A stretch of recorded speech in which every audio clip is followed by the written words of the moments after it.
uh, Erick Thohir punya uh, aura-auranya itu sebenarnya yang membuatkan Presiden FIFA juga sangat memberi kepercayaan sekali lagi kepada Indonesia.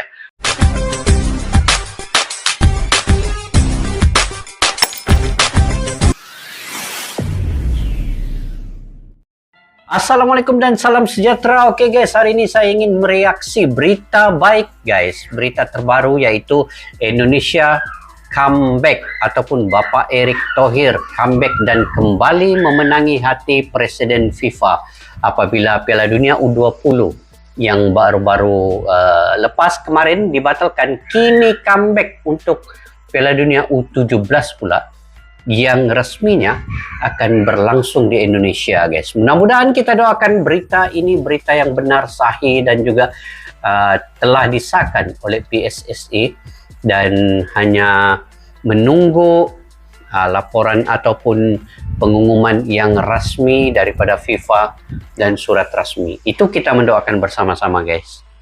Yang pentingnya apa yang telah dilakukan oleh Bapak Erick Thohir sepanjang berinteraksi dengan Presiden FIFA yaitu Infantino telah berlaku dengan baik. Sebelum ini pun memang Piala Dunia U20 itu coba dipertahankan ya oleh Bapak Erick Thohir, tetapi malangnya ia tidak dapat dilakukan karena masa terlalu singkat untuk perbincangan itu dan pembatalan itu pun terlalu drastik, dan kini apabila Peru tidak layak untuk menjadi tuan rumah dan dibatalkan, maka Indonesia menjadi tuan rumah. Ini mungkin petunjuk daripada Indonesia apabila menentang Argentina baru-baru ini sangat sukses dan berjaya penganjuran ini. Jadi ini mungkin FIFA telah mengambil kira faktor-faktor semasa dan ini menjadikan Indonesia kembali menjadi tuan rumah U17 pula. Ayo guys, kita simak video ini daripada Sumar TV. Kepada yang baru ketemu channel ini, kalian boleh subscribe, like, share, dan komen juga. Tanpa basa-basi, ayo kita simak video ini. Ini sebuah terobosan yang berbeda. Kadang-kadang kita kan itu nggak boleh monoton gitu. Kalau gitu-gitu aja dengan saya ngomong besar itu sama sekali. Erick Thohir tunjuk STY gantikan Bima Sakti. Yang ngomong yang legend. Oh, untuk yang U17 kah? Bima Sakti hanya bisa pasrah setelah FIFA resmi menunjuk Indonesia sebagai tuan rumah Piala Dunia U17 2020. FIFA resmi, betul guys ya. Setelah FIFA tunjuk resmi ya, Indonesia tuan rumah Piala Dunia U17. Erick Thohir langsung ambil langkah cerdas, yakni menunjuk Shin Tae-yong sebagai pelatih timnas Indonesia U17 yang sebelumnya diasuh Bima Sakti.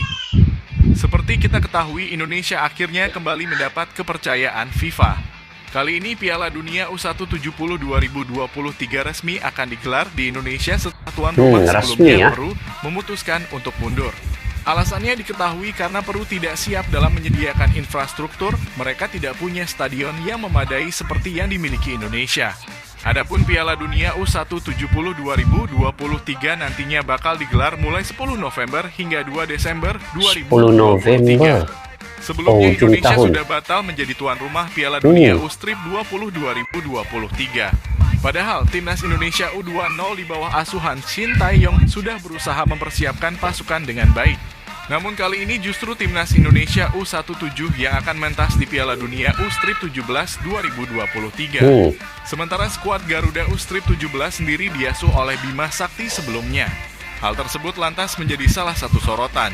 Mengingat sebelumnya Bima Sakti gagal membawa skuad Garuda U17 lolos ke Piala Asia U170 2023 setelah kandas dari Malaysia dengan skor 5-1. Di sisi lain, Shin memiliki pengalaman menangani tim untuk Piala Dunia Senior pada 2018 lalu. Saat itu Shin... Maksudnya guys, Piala Dunia U17 ini Indonesia itu secara otomatis ya layak bermain dalam Piala Dunia ini sebab Indonesia tuan rumah, jadi secara otomatisnya pasukan timnas Indonesia pun otomatis boleh bermain ya. Sebagai pelatih timnas Korea Selatan bahkan mampu mengalahkan tim raksasa Jerman. Lantas mengingat rekam jejak dari kedua pelatih tim nasional tersebut, PSSI akhirnya menunjuk Shin Tae-yong untuk menggantikan peran Bima di timnas Indonesia U17. Terlebih persiapan yang tersedia saat ini terbilang singkat. Selain itu, Shin juga dinilai mampu untuk bersaing dengan pelatih-pelatih top yang akan berlaga di Piala Dunia U17 kali ini. Dengan penunjukan Shin Tae-yong sebagai nahkoda Timnas Indonesia U17 menggantikan Bima Sakti, orang nomor 1 di negeri ini, Jokowi akhirnya angkat bicara. Menurut Jokowi, penunjukan Shin Tae-yong untuk Piala Dunia U17 adalah langkah yang tepat. Menurutnya, Shin Tae-yong adalah pelatih kelas dunia. Menurut saya pribadi itu sudah benar, STY memang seharusnya di Piala Dunia U20 kan. Tapi gagal kemarin. Kasih kesempatan dia di Piala Dunia U17, itu pesan saya, kata Jokowi kepada awak media Sabtu 24 Juni 2023. Senada dengan Pak Jokowi, pengamat sepak bola ternama Muhammad Kusnaini sangat setuju PSSI menunjuk Shin Tae-yong sebagai pelatih Timnas Indonesia U17. Menurutnya, Shin Tae-yong memang lebih layak untuk kelas Piala Dunia, jadi alasannya. Pria yang akrab disapa Bungkus itu mengapresiasi langkah PSSI yang memaksimalkan pelatih berpengalaman saat ini. Keterbatasan waktu membuat pilihan yang tersedia tidak banyak. Terlalu riskan jika PSSI memanggil pelatih timnas dari luar negeri sebagus apapun dia. Menurut saya, Shin Tae-yong sudah pas tuturnya. Iya guys, oke. Terus sebenarnya kalau semua ditanya ya, siapa yang lebih layak untuk menjadi pelatih U17 di Piala Dunia ini bukan Piala Asia, bukan kelayakan AFF, tetapi ini Piala Dunia. Jadi sudah tentulah Shin Tae-yong guys. Semua pun tetap bersetuju lah, netizen kah, supporter kah, yang bukan pengamat sepak bola mesti setuju ini Shin Tae-yong menjadi pelatih U17. Ini yang paling terbaik untuk Indonesia sebenarnya. Sebab Piala Dunia guys, Piala Dunia. Bukan piala yang kaleng-kaleng nih. Ini yang tertinggi ya, level yang tertinggi ya, Piala Dunia U17. Jadi Shin Tae-yong yang paling layak, yang paling berhak untuk mengendalikan Timnas U17.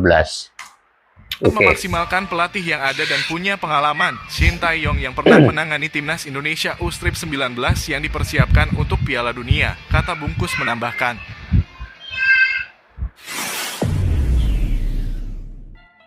Oke guys, itu dia dua berita pentingnya yang saya sangat tertarik. Antaranya Indonesia menjadi tuan rumah Piala Dunia U17 resminya. Dan yang keduanya penggantian pelatih Bima Sakti, Coach Bima Sakti daripada U17 ini kepada Shin Tae-yong. Sebab ini dalam Piala Dunia. Jadi saya ingin mengulas sedikit ya terkait dengan bagaimana FIFA dapat memberi kepercayaan penuh kepada Indonesia untuk menjadi tuan rumah Piala Dunia U12.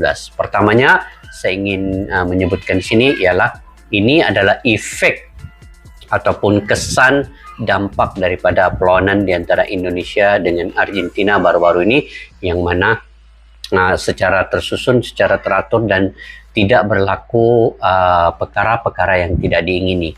Itu dampak yang cukup besar apabila dengan kedatangan timnas Argentina itu daripada permulaan daripada kedatangannya itu disambut dengan baik, disambut dengan kapet merah dan juga kenyamanan pemain-pemain dan pelatihnya. Kemudian tempat latihan di GBK Gelora Bung Karno itu juga nampak sangat baik. Stadion padang rumputnya juga cantik. Jadi itu yang menyebabkan Piala Dunia U17 itu tanpa diragukan lagi diberikan kepada Indonesia oleh Presiden FIFA.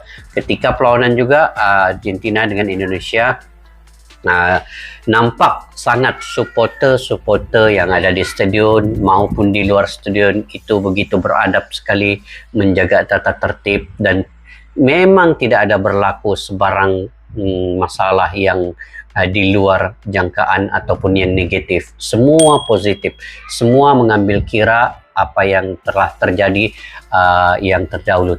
Jadi di sini Presiden FIFA sangat antusias dan juga memberi apresiasi ya kepada Indonesia untuk menjadi tuan rumah Piala Dunia U17 pula pada kali ini. Jadi mudah-mudahan ini dapat berlaku dengan sebaiknya. Indonesia sekali lagi diberi kepercayaan karena dari segi fasilitas, dari segi infrastruktur, dari segi stadion ada 6 ya stadion yang memang telah lulus standar FIFA. Gelora Bung Karno, Gelora Bung Tomo, Stadion Jalak Harupat, Stadion Menahan Solo ya, dan juga stadion lain yang memang telah diuji standar FIFA-nya itu mendapat kelulusan dari kesemua segi fasilitas dan infrastruktur itu. Jadi itulah guys hikmah, banyak hikmah sebenarnya. Yang keduanya saya ingin mengatakan bahwa Erick Thohir punya aura-auranya itu sebenarnya yang membuatkan Presiden FIFA juga sangat memberi kepercayaan sekali lagi kepada Indonesia, karena Bapak Erick Thohir terus bekerja guys, sepanjang menjadi ketum ini terus bekerja, mungkin siang dan malam dia bekerja ini. Nah, bukan saja memberi ide-ide ya, tetapi dia malahan berkomunikasi, berinteraksi dengan Presiden FIFA, juga dengan klub-klub di luar negara, dan juga dengan mungkin dengan semua agen-agen sepak bola ini. Bapak Erick Thohir sangat diberi kepercayaan dan juga sangat dihormati ya di luar negeri, di luar negara. Jadi ini juga menjadikan satu momentum dan kepercayaan daripada Presiden FIFA untuk Indonesia menjadi tuan rumah U17 ini. Saya ingat kalau bukan Bapak Erick Thohir yang punya aura itu, susah juga untuk Indonesia dapat menjadi tuan rumah ini.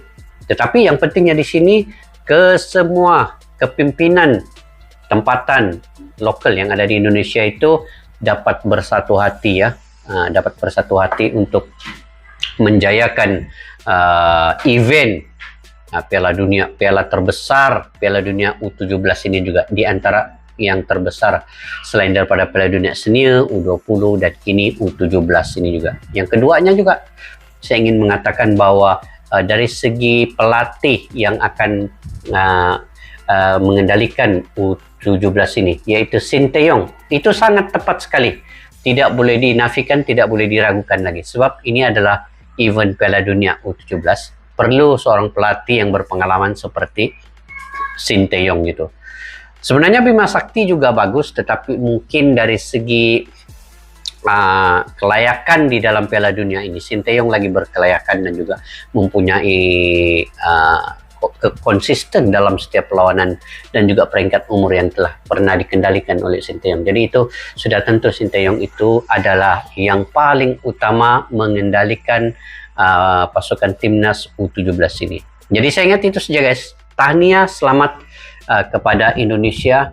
Mudah-mudahan kita doakan dia dapat menjadi tuan rumah dan juga sekaligus menamatkan desas-desus bahwa selama ini Indonesia itu tidak diberi kepercayaan. Tetapi kini sekali lagi diberi kepercayaan untuk menjadi tuan rumah Piala Dunia U17 pada bulan November dan Desember nanti. Sampai di situ saja guys video pada kali ini. Mungkin kalian punya pandangan pendapat sendiri, kalian boleh komentar di ruang kolom di bawah untuk berbagi info yang terkini daripada kalian. Sampai berjumpa lagi. Majulah sekali untuk negara. Assalamualaikum warahmatullahi wabarakatuh. Bye bye.